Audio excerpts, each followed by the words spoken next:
എൻ്റെ ഒരു ഒപ്പീനിയൻ എന്താണെന്ന് വെച്ച് കഴിഞ്ഞാൽ ക്രാവൻ ദ ഹണ്ടർ ഇനി ഇന്ത്യയിൽ റിലീസ് ചെയ്യേണ്ട എന്നുള്ളതാണ്. കാരണം ഓൾറെഡി വേൾഡ് വൈഡ് സിനിമ റിലീസായി, സിനിമ ഫ്ലോപ്പാണെന്ന് എല്ലാവരും അറിഞ്ഞു. ഞാൻ ഇനി എന്തായാലും ഇത് തിയേറ്ററിൽ പോയി കാണില്ല, നിങ്ങൾ പോയി കാണുമെന്ന് നിങ്ങൾ പറയാം. കാരണം ഇത്രയും ഫ്ലോപ്പായിട്ടുള്ള സിനിമ ഇനി നമ്മുടെ കയ്യിരിക്കുന്ന പൈസയും കൊടുത്തിട്ട് പോയി എന്തിനാണത്? ഓൾറെഡി നഷ്ടമാണ് സിനിമ. അപ്പം ഇന്ത്യയിലും കൂടെ റിലീസ് ചെയ്തിട്ട് നഷ്ടം കൂട്ടുന്നത് എന്തിനാണ്? ഈ ഒരു സിനിമ കൊണ്ട് ആകെ കുറച്ച് ആശ്വാസം ഉണ്ടായത് ജേഡ് ലെറ്റോയ്ക്കാണ്. കാരണം പുള്ളിക്കാരൻ വന്നിട്ട് മോർബീസ് ചെയ്തിട്ട് അതാണ് വേഴ്സ്റ്റ് സിനിമ എന്നുള്ളൊരു ടൈറ്റിൽ ഇങ്ങനെ കിടപ്പുണ്ടായിരുന്നു. ഇപ്പം അതൊരു കുറച്ച് ആശ്വാസം കിട്ടുന്നുണ്ട് ഈ ഒരു സിനിമയും ആ ഒരു മാഡം വെബൊക്കെ ഇറങ്ങിയ സമയത്ത്. ഇനിയിപ്പം SSU സ്പിൻ ഓഫുകൾ നിർത്തി എന്ന് പറഞ്ഞത് വളരെ നന്നായി. ഫാൻസിന് വേണ്ടത് എന്താണോ അത് ചെയ്യുക സോണി. ഇത്രയും നാൾ അങ്ങനെ അല്ലല്ലോ ചെയ്തുകൊണ്ടിരുന്നത്. ഫാൻസിന് വേണ്ടത് സ്പൈഡർമാൻ സിനിമകളാണ്. ഇവർ ചെയ്യുന്നത് എന്താണ്? ഇവർ വെനം എന്ന് പറയുന്നത് എക്സെപ്ഷണൽ കേസാണ്.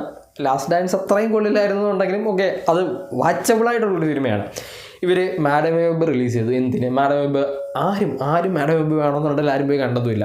മോർബീസ് എന്തിനാണ്? വെറുതെ ഒരു സിനിമ റിലീസ് ചെയ്ത് ഒരു ഒറിജിനൽ സ്റ്റോറി കാണിച്ചല്ലാണ്ട് ഒരു പ്രയോജനമില്ലായിരുന്നു. ഇപ്പോൾ ക്രാവൻ ദ ഹണ്ടർ ഒരു കാര്യമില്ല.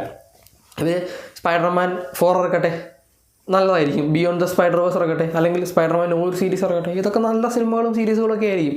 ഇവർ ആവശ്യമില്ലാതെ കുറേ പ്രോജക്റ്റുകൾ റിലീസ് ചെയ്യുന്നതുകൊണ്ടാണ്. ഒന്നാമത് കഥയില്ല എന്നുള്ളതും പ്രസൻറ്റേഷൻ, അതായത് 10 വർഷം മുന്നേ ഇറക്കേണ്ട സിനിമയൊക്കെ ഇപ്പം ഇറക്കി ആര് പോയി കാണാനാണ്? സോണി നന്നാവാനുള്ള തീരുമാനം എടുത്തത് വളരെ നന്നായി.